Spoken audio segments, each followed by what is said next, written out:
SCSTയുടെ app പ്രോപ്പറായിട്ട് work ചെയ്യുന്നില്ല. അത് കാരണം ഇക്കാമക്കകത്ത് എത്ര സിം ഉണ്ട്, ഏതൊക്കെ നമ്പറാണ് ഇക്കാമക്കകത്ത് ഉള്ളത് എന്നുള്ളതൊന്നും അറിയാൻ പറ്റുന്നില്ല എന്ന് പറഞ്ഞവർക്കാണ് ഇന്നത്തെ വീഡിയോ. അപ്പോൾ അതിന് നമുക്ക് വേണ്ടത് നമ്മുടെ ഇക്കാമ നമ്പർ നമുക്ക് കൃത്യമായിട്ട് അറിഞ്ഞിരിക്കണം.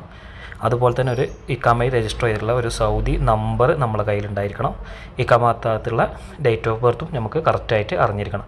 ഇത്രയും കാര്യങ്ങൾ അറിയുമെന്നുണ്ടെങ്കിൽ ഈ ഒരു 4 സ്റ്റെപ്പ് വെച്ചിട്ട് നമുക്ക് സിമ്മ് ചെക്ക് ചെയ്യാം. നമുക്കത് എങ്ങനെയാണെന്നുള്ളത് നോക്കാം. അതിനുവേണ്ടി ഫസ്റ്റ് നമ്മൾ ചെയ്യേണ്ടത് എന്താ വെച്ച് കഴിഞ്ഞാൽ മുത്തിസാലിൻ്റെ സൈറ്റിനകത്ത് പോവുക. ഗൂഗിളിനകത്ത് മുത്തിസാൽ എന്ന് സെർച്ച് ചെയ്യുക. അതിനകത്ത് ഇൻഡിവിജ്വൽ എന്നുള്ള ആ ഒരു പാർട്ട് നമ്മൾ സെലക്ട് ചെയ്യുക. എന്നതിന് ശേഷം ഇങ്ങനെ അറബിയിൽ എഴുതി വരും, അല്ലാന്നുണ്ടെങ്കിൽ ഇംഗ്ലീഷിൽ എഴുതി വരും. അത് താഴെ പോയി കഴിഞ്ഞാൽ നമ്മൾ ആ സിമ്മിൻ്റെ ഫോട്ടോയുള്ള ഒരു ഭാഗം കണ്ടില്ലേ, ഈ എൻക്വയർ എബൌട്ട് മൈ നമ്പേഴ്സ് എന്നുള്ളത്, അതിനകത്ത് ക്ലിക്ക് ചെയ്യുക. അതുപോലെ തന്നെ സ്റ്റാർട്ട് സർവീസ് എന്നുള്ളതിൽ കൊടുക്കാം. അപ്പോൾ ഇത്രയും കൊടുത്തു കഴിഞ്ഞാൽ നമ്മൾ നേരത്തെ ആ വിൻഡോയിൽ കണ്ടിട്ടുള്ള പോലത്തെ ഒരു സ്ക്രീനാണ് ഇപ്പോൾ ഇവിടെ വരുന്നത്. അതിനകത്ത് ഫസ്റ്റ് നമ്മൾ ചെയ്യേണ്ടത് എന്ന് കഴിഞ്ഞാൽ നമ്മുടെ ID നമ്പർ അഥവാ ഇക്കാമ നമ്പർ അവിടെ അടിച്ചു കൊടുക്കുക.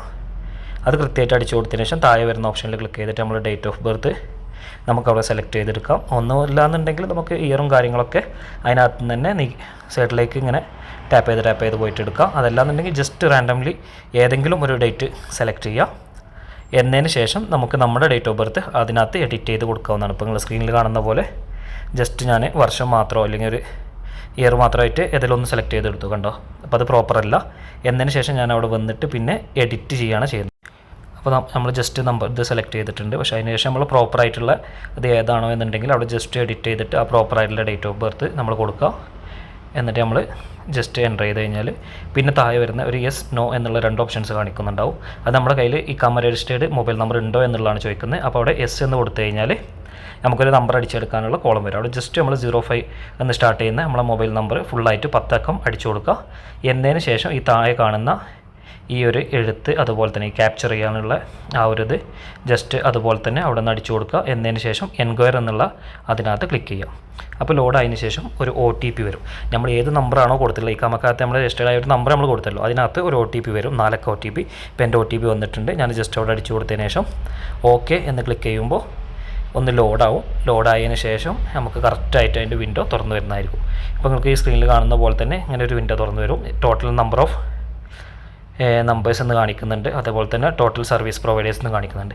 അപ്പോൾ എൻ്റെ പേരിൽ 4 സിം ഉണ്ട്. 4 സിം 4 കമ്പനിയുടേതായതുകൊണ്ടാണ് 4 എന്ന് കാണിക്കുന്നത്. ഇനിയിപ്പോൾ ഒരാളുടെ പേരിൽ 4 സിം ഒരേ കമ്പനിയുടെ ആണെങ്കിൽ ഫസ്റ്റ് അതിൽ ടോട്ടൽ നമ്പേഴ്സിൽ 4 നമ്പർ പ്രൊവൈഡേഴ്സിൽ 1 എന്നുള്ളതാണ് കാണിക്കുക. അപ്പോൾ ഈ സ്ക്രീനിൽ കാണുന്ന ഈ നമ്പറുകളാണ് എൻ്റെ പേരിലുള്ളത്. ഇതിനകത്ത് നമുക്ക് പ്രീപെയ്ഡ് ആണോ പോസ്റ്റ് പെയ്ഡ് ആണോ എന്നുള്ള എല്ലാ ഡീറ്റെയിൽസും ഡീറ്റെയിൽ ആയിട്ട് അറിയാൻ പറ്റും. ഏത് കമ്പനിയുടെയാണ്, ഏതാണ് നമ്മുടെ നമ്പർ, അതുപോലെ തന്നെ ഏത് പ്ലാനാണ് എന്നുള്ള കാര്യങ്ങളും ഒക്കെ കൃത്യമായിട്ട് നമുക്ക് ഇതിനകത്ത് കാണിക്കും. അപ്പോൾ ഇത് വളരെ നല്ല ഒരു പുതിയ അപ്ഡേഷനായിട്ടാണ് നമ്മളിത് കാണാൻ. നമ്മുടെ കയ്യിൽ ഇക്കാമയിൽ രജിസ്റ്റർ ചെയ്തിട്ടുള്ള മൊബൈൽ നമ്പർ ഇല്ല എന്നുണ്ടെങ്കിൽ നേരത്തെ നമ്മൾ യെസ് എന്ന് കൊടുത്ത ഭാഗത്ത് നോ എന്നാക്കിയതിന് ശേഷം ഈ ക്യാപ്ചർ ചെയ്യാനുള്ള ആ വേർഡ് അവിടെ അതുപോലെ തന്നെ ക്യാപ്ചർ ചെയ്ത് കൊടുക്കുക. എൻക്വയറി എന്നുള്ള അതിനകത്ത് ക്ലിക്ക് ചെയ്യുക. അപ്പോൾ നമുക്ക് എങ്ങനെയാണ് വരുന്നത് എന്നുള്ളത് ഒന്ന് നോക്കാം. അപ്പോൾ ഈ OTP കാര്യങ്ങളൊന്നും വരാനില്ല. അപ്പോൾ ജസ്റ്റ് ഇത്ര കാണിക്കും, ഏതൊക്കെ കമ്പനിയുടെ എത്ര സിമ്മുകൾ ഉണ്ട് എന്നുള്ളത് കാണിക്കും. പിന്നെ നമ്മൾ ഉപയോഗിക്കാത്ത സിമ്മാണ് എന്നുണ്ടെങ്കിൽ കമ്പനിയിൽ പോയിട്ട് കട്ടാക്കുക. അപ്പോൾ ഈ ഒരു വിവരം മാക്സിമം എല്ലാ ആളുകളിലേക്കും ഷെയർ ചെയ്ത് കൊടുക്കുക. വീഡിയോ ഇഷ്ടപ്പെട്ട് കഴിഞ്ഞാൽ ലൈക്ക് ചെയ്യുക. നിങ്ങളുടെ അഭിപ്രായങ്ങൾ കമൻറ്റിൽ അറിയിക്കുക. നന്ദി, നമസ്കാരം.